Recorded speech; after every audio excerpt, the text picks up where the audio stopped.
আসবে ইনশাল্লাহ। আর বিভিন্ন বিভাগ থেকেও মানুষ আসবে। আমাদের প্রিয় শায়েখ ডক্টর মিজানুর রহমান আজহারি সাহেবের নসিহত শোনার জন্য, এবং ইনশাল্লাহ লক্ষ লক্ষ মানুষ হবে আমার মনে হয়। ইনশাল্লাহ এমসির মাঠ আমরা মনে হচ্ছে লুকে লুকানো হবে ইনশাল্লাহ।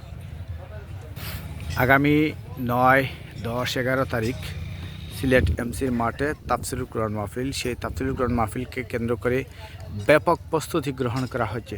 মনে হচ্ছে এই সিলেটে প্রথম এত বড় প্যান্ডেল সিলেটবাসী হয়তো আর কখনো আমরা দেখিনি। এত চমৎকার প্যান্ডেল সিলেটে একটি ইসলামী মাহফিলকে কেন্দ্র করে বা তাফসির মাহফিলকে কেন্দ্র করে এই সিলেটে এই প্রথম এত জাঁকজমক, এত বড় বিশাল প্যান্ডেল সিলেটে এই প্রথম আমরা দেখলাম।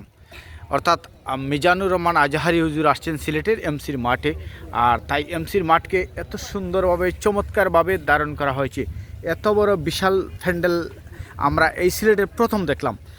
আমরা দেখছি ধীরে ধীরে আগামীকালকে যদিও এমসির মাঠে তাফসিরুল কুরআন মাহফিল, ইতিমধ্যে আমরা দেখছি সিলেট এমসির মাঠে ধীরে ধীরে জনগণের উপস্থিতি বাড়ছে। অর্থাৎ আজ আমরা বলতে পারি 10 দিন থেকে এই সিলেটের এমসি মাঠে সিলেটের সর্বশ্রেণীর মানুষের প্রতিনিয়ত আগমন হচ্ছে, এবং দেশ এবং প্রবাসের মানুষ আগামীকালকে তাফসিরুল মাহফিলকে কেন্দ্র করে এমসির মাঠের পরিস্থিতি বা উপস্থিতি দেখার অপেক্ষার প্রহর গুনছেন। বিশেষ করে যারা মিজানুর রহমান আজহারি হুজুরকে ভালোবাসেন তারা তাদের সেই তাফসির শোনার অপেক্ষার প্রহর গুনছেন সিলেটের মানুষ।